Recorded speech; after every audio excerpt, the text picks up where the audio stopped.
Hey, how's it going, everybody, and welcome back into the SFS channel. My name's Gavin, and today we're going to be talking through 5 potentially league-winning fantasy football players for the 2022 season. These are guys who I think have great draft day value based on their ADP prices, and I think that they've either got the situation or the talent or a combination of both to become very relevant in our lineups for this season. So if you're new around here, make sure to drop down, click that subscribe button, and like today's video before we get started. And if you're looking for a draft guide for this season, look no further than sizzlefantasy.com. We've got you covered with our must-own players, our sleepers, our busts, rankings, both big board and individually based on position for redraft and dynasty, all for just under $5 a month. Or you can head over to Underdog Fantasy and use promo code SFS when you sign up and deposit $10 or more. Again, that's promo code SFS.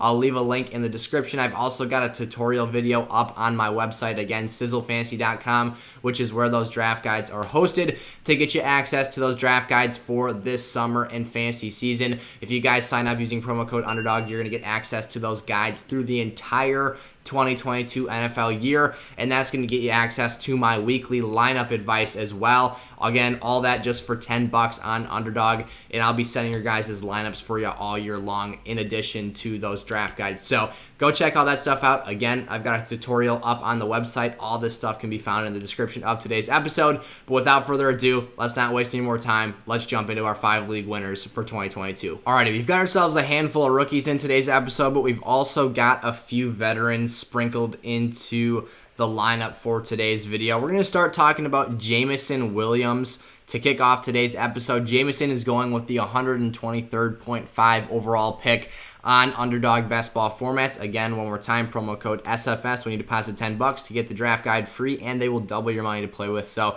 you put in 10, they'll give you $20 to play with on their site. Jameson is a guy for me who really brings everything to the table, and I think finds himself in a situation that's better than his ADP is giving him credit for right now. This is a guy who is arguably the most explosive receiver in this draft class. Had he not had the ACL injury and had he been able to test and, bring in scores at the NFL Combine, I easily think he could have been, if not the fastest receiver in this class, within the top 3. Maybe he's not Tyquan Thornton, but, we have our concerns about Tyquan as an actual football player and as it pertains to his ability to produce on the field at the next level. But Jameson competed at the highest level, was obviously an elite level player at the University of Alabama. He was pretty good at Ohio State before he transferred as well. And now moving into Detroit, I don't know if you guys, the draft capital is one thing. This is the 12th overall pick, so you've got a guy with high investment from his NFL team. They're going to use him a lot. They're going to factor him into this offense at a high level, I believe. But if you haven't watched the Detroit Lions and how they talk about Jameson Williams, these guys were about to lose their mind if he were to be drafted ahead of them. They were freaking out because the Saints trade up to 11, ended up drafting Chris Olave. But it shows you just how badly the Lions wanted this guy on their football team. They are going to use Jameson Williams, and his athletic ability gives him such a versatile and dynamic array of skills that he can bring to the table for this football team. So whether that's stretching the field, again, we don't think of Jared Goff as the most elite deep ball passer, but he's competent throwing the ball downfield. If they were to use him in a fashion similar to the way the Dolphins used Jalen Waddle, another high-level athlete from the University of Alabama, they're not the exact same player.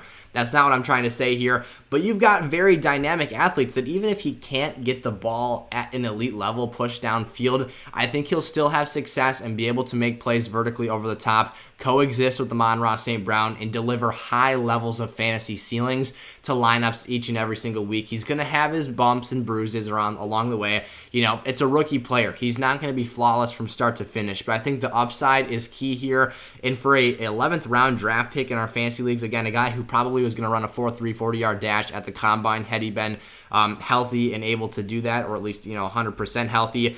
I think he's going to see a big role early, whether that's getting used in the underneath game, again, like a Jalen Waddle, and seeing a high volume of targets thrown his direction, lining up in the slot, outside. He can do it all. This is a super, super valuable player to have on your team because I think that his talent and ceiling can easily be tapped into. And again, the Lions told us both with the draft capital investment and literally video evidence of how bad they wanted this guy on their team, they are going to use him. This is going to be a critical part of their offensive game plan this year.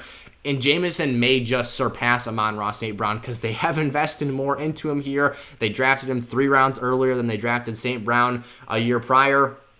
And the talent differential is there as well. This is a more talented player than St. Brown, despite the fact that he's a very good football player as well. Christian Watson's the next name I want to talk about here, our number 2 player on our league-winning players list for today's video. His ADP is a little bit higher per se. He was about 10 picks earlier than Jameson Williams does on best ball formats. 113.2 overall again on Underdog Fantasy. His ADP puts him about the middle of the 10th round here. So essentially, the situation here is about as good as it gets for a rookie. Now, the one question we have with Christian Watson is how raw will he be day one, and how will he be able to fit his skill set in with this Packers offense to be able to consistently produce. But the opportunity to be the lead target share holder on this Packers offense at the wide receiver position, catching passes from Aaron Rodgers, is very much something that's in play here. There is obviously the question mark again of how pro-ready is Christian Watson. Will he be able to hit the field running and start out hot as, one of the top receivers in the rookie class for redraft fantasy football?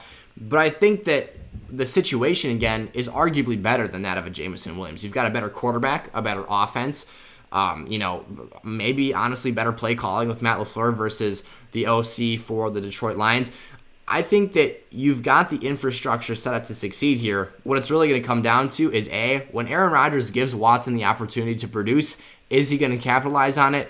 And B, how quickly will he be able to get on the field? You would expect very early because this competition is Romeo Doubs right now, Sammy Watkins, and Alan Lazard in terms of outside perimeter receivers for this Green Bay offense. He should get out there early and often. I'm actually going to head over to Green Bay sometime this offseason and check out a live Packers practice. So I'll see Christian Watson with my own 2 eyes with them running plays and whatnot. So I'll report back once I end up, maybe I'll take some video as well, if that's even allowed there, to post here on YouTube for you guys. But the moral of the story here is I'm going to get a closer and more in-depth look at Christian Watson. I watched a whole lot of tape from NDSU. I really liked him, obviously being a high second-round pick for the Packers. They value him highly as well, and they understand the role and importance that he would have to this team if he were able to step out there right away. Obviously, with Devontae Adams departing, vacating like 30% of the target share in Green Bay, that is a big deal. And again, I don't think it's crazy talk to expect a 23 to 25% target share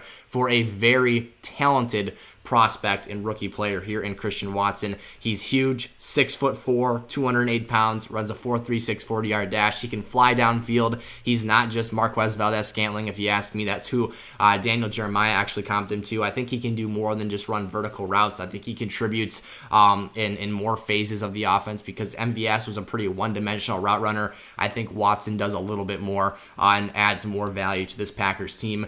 Derek Carr at the 107.9 pick here on Underdog formats. Again, promo code SFS. Get double your money, and the draft guide's free on sizzlefantasy.com.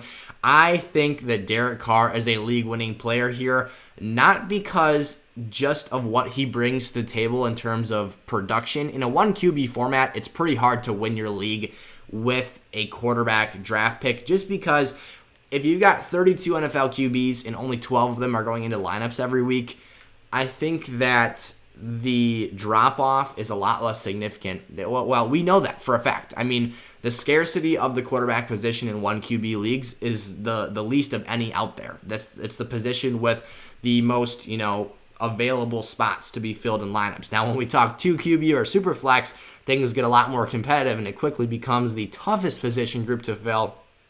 Because unlike the receiver position where you've got 3 dudes starting for 32 NFL teams every single week, QBs have got 1 dude for 32 rosters. So that adds a little bit more spice to the situation here. So this is an easy one for 2 QB formats. For 1 QB formats, though, if you have the stones to roll Derek Carr into your lineup and draft him as your QB1 on draft day, this gives you a lot of versatility with your other picks. Think about a 3rd-round draft capital investment that you'd be making with a Josh Allen, or a late 3rd, early 4th rounder with Patrick Mahomes or Justin Herbert. Think about the strain that drafting a high-level position player at the QB spot takes off of your draft board. And think about when waiting, if you were, again, to roll the dice on Derek Carr here as your first QB as a late 9th or early 10th round pick. that gives you so much more flexibility in the early rounds of your drafts. You can either address a key tight end 1 spot, if you instead of drafting a Josh Allen in the 3rd round, you can maybe go Kyle Pitts, potentially get the tight end 1 for this season. Maybe you roll the dice and get a different running back or receiver in those early round picks. Even if you're not drafting one of those elite quarterbacks going in rounds 3 and 4, even your Kyler Murrays, Lamar Jacksons, Jalen Hurts of the world are going in the 5th and 6th rounds. And that's still really valuable territory to get, especially in the 5th and 6th round. There are a lot of receivers I absolutely love at that draft price. There's so much more value that can be had here. And I've talked a little bit about this throughout the summer so far, is that Derek Carr is a guy who I think could be this year's Matt Stafford. Maybe Derek Carr doesn't have QB5 overall upside like Stafford finished at in 2021, but he does have significant positive changes in his situation right now. He has an awesome weapons trio from Hunter Renfrow to Darren Waller, and now most recently added Davante Adams, again, who had a 30% target share in Green Bay. He's not going to have nearly that number in Las Vegas just because he's got other guys supporting him and other guys that are going to be catching passes in this offense, but it also does bode very well for Davante Adams' ability to be a super efficient player. I think he's going to have to see lighter coverage because defenses just aren't going to be able to suffocate him every snap. It's kind of a dangerous game if you're going to say, well, we'll let Hunter Renfrow and Darren Waller beat us, because they will. I mean, this is an offense that ended up scraping their way to the playoffs and being a team that actually played a competitive game against the Bengals, despite the fact that they had an awfully dysfunctional franchise and team situation last year, and Derek Carr was able to lead them through kind of that combusting fire there in Las Vegas. So I think that when you bring Adams into the situation, a guy who has led the NFL in receiving touchdowns going back to 2016 collectively throughout those, 6 seasons that have passed since then, or, this will be the 6th year following that. You've got a quarterback who hasn't had more than 30 passing touchdowns since 2015. It's been a long time here. I think that drought ends. I think that Derek Carr easily surpasses 30 touchdowns. Maybe he even pushes towards 40 this year, just because the playmakers surrounding him are easily the best that he's had in his career. He's had a young Amari Cooper or, aging former star players who are past their prime, from Michael Crabtree to James Jones, and amongst other names. Jordy Nelson, another guy who was not in his prime, came from Green Bay. So I think that Derek Carr, again, gives you a lot of draft day flexibility if you're able to roll the dice and are willing to make that choice. And also, if you're getting a guy who finishes as a top 8 quarterback this season, which is very doable if this Raiders offensive production is able to take a spike with the introduction of Davante Adams here, this could end up being a very, very nice situation for this football team.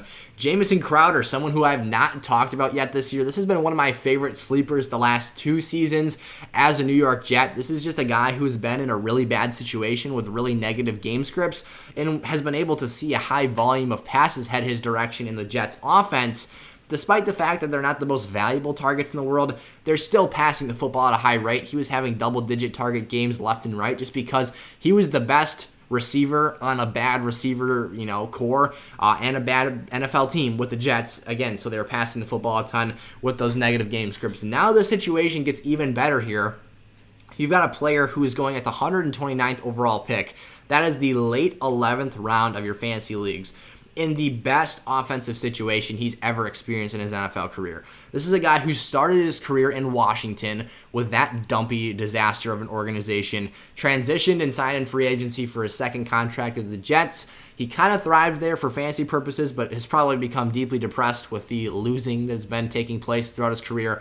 Now he's a Bill. Now he's easily got the best QB of his NFL career. Josh Allen should be able to give this guy really, really nice numbers and produce very, very nice fantasy scoring implications for his overall value this year. When I went back and, I was just checking out some information, he's going to be the starting slot receiver for the Bills this season. They've paid him a lot of guaranteed money up front, so they want this guy out there and on the field as it pertains to the 2022 season. I'm a huge Khalil Shakir guy long term. I think he'll be a fantastic slot for these guys in the long game, but in the short term here for redraft in 2022, Jamison Crowder to me is the guy for this season. I went back and looked at Cole Beasley, a former undrafted player, and who, he started with the Cowboys, made his way to the Bills eventually here. He has been released. He's no longer in-house. that opens the door again for Crowder and the guaranteed money to take place and take over as the starting slot for this team. Each of the last 3 seasons, Cole Beasley as a Bill has seen 100 or more, 105 actually, or more targets 3 straight years. This past season, he had a 19.3% target share of Buffalo's offense. If you're telling me the number 3 receiver for a team is getting almost 20% of the target share, I am, my jaw has dropped to the floor. I am, panicking because I don't want to miss out on this guy on draft day. And Jamison Crowder, if you ask me, might just be more talented than Cole Beasley, might just be more competent and capable as a playmaker. I like Cole Beasley a lot. He's a really good slot receiver, but I think Jamison Crowder might be actually just a little bit better just based off of the things I've seen him do after the catch. I mean, he's no prolific player. Let's not get things all twisted up here. But at this draft price, it's simply too good to pass on. If you told me Jamison Crowder is going to get 105 targets in this Bills offense, catching passes from Josh Allen this year, I'm signing up for that every single day of the week. And this could easily be the wide receiver 4 or 5 that you're drafting for your lineup, and he could very well become a weekly flex lineup option. So I think that this is a phenomenal draft day investment. Jamison Crowder, someone who I want more shares of this season on Underdog Fantasy, and I'll be looking to draft him whenever the opportunity comes around. Another late 11th round target in drafts this season who I think is a league winner, we've been talking about him a little bit lately, is Dameon Pierce of the Houston Texans. Now, Pierce is not someone, we have to manage our expectations here. What I find a lot is that when we talk about fantasy football running backs, we all want to think that everyone can be the RB1 overall. We all want to think that every player has top 12 upside. That's simply not the case. Dameon Pierce is not someone, I would be shocked to see him finish top 12. I'm here for it. I'll root for it. But that's not something that I expect to be the case or the situation for him this season. So for me, Pierce is more of a guy who I expect to be a late season bloomer and someone who down the stretch contributes at a high level to lineups when you need running back point production the most. It counts in the fantasy playoffs. You got to get there first, so you need dudes who can hold down the fort for you. But late in the year, Pierce is the guy I expect to lead the charge for the Texans offense. We've been hearing some interesting reports out of Texans camp. They're expected to lean on Marlon Mack early in the season. That's nothing new, nothing crazy, nothing that isn't expected. That was basically my expectation for the season, is that Marlon Mack is going to get the early down work to begin the year. But the other, flip side of that report is that Pierce is expected to take over at some point in this season, especially in that down the stretch run where we saw Rex Burkhead do the same. He's a 32-year-old running back for entering into his age 32 season here. But Burkhead peaked in week 16 in prime territory. If you flexed Rex Burkhead in your lineups last season in the fantasy semis last year, you probably ended up winning that week because he was an absolute load. I think in half PPR, he ended up having like over 30 points. It was quite the showing. So if Pierce can, bring this nasty physical mentality, he's a fairly talented running back. He's no Najee Harris. He's no Javonte Williams, but this is someone who can be a lead back for an NFL offense. I think he brings a lot to the table. There's a lot to be excited about here. And again, I think he can peak at the right time for our lineup. So we can't expect him to be this amazing top 12 player from week 1 through week 18, but at some point he could get the opportunity to have a high level of work in this offense. And let's face it, the Texans are a rebuilding team. What better thing do they have to do than give work and opportunity to young players in their offense and to ultimately give their younger pieces, their franchise players, some run down the stretch of the season. So those are our 5 league-winning players for today's episode. If you guys enjoyed today's video, make sure to drop down, leave a like, and if you have not done so already, please click that subscribe button. Helps me a lot. We're trying to grow the community here and help out as many fantasy players this season as we can. And as always, of course, check out sizzlefantasy.com. Get the SFS draft guides for the 2022 season. Again, you can get that for just $5, just under $5 a month. It's a monthly subscription here. And that's how you'll get access to me in season, providing you with lineup advice, setting your lineups for you. Or you can get the whole season in one shot for $10 by heading over to Underdog Fantasy, using promo code SFS and depositing $10 or more. They'll match you. You put in $10, you're going to get 20 to play with. And the draft guides for free, again, along with in-season lineup advice for 2022, Or if you don't like, playing online sports and putting some money on the line there, totally understandable. I love it. It's a lot of fun. We can actually play in fantasy leagues together this season on Underdog, so I highly recommend you check that out. If you sign up for SFS Weekly, I post my invites to my weekly drafts on that platform. But again, of course, there is that other option if you guys are looking for a draft guide this year. So thank you guys so much for watching. Stay tuned for more videos, and I'll see you guys next week. Peace out.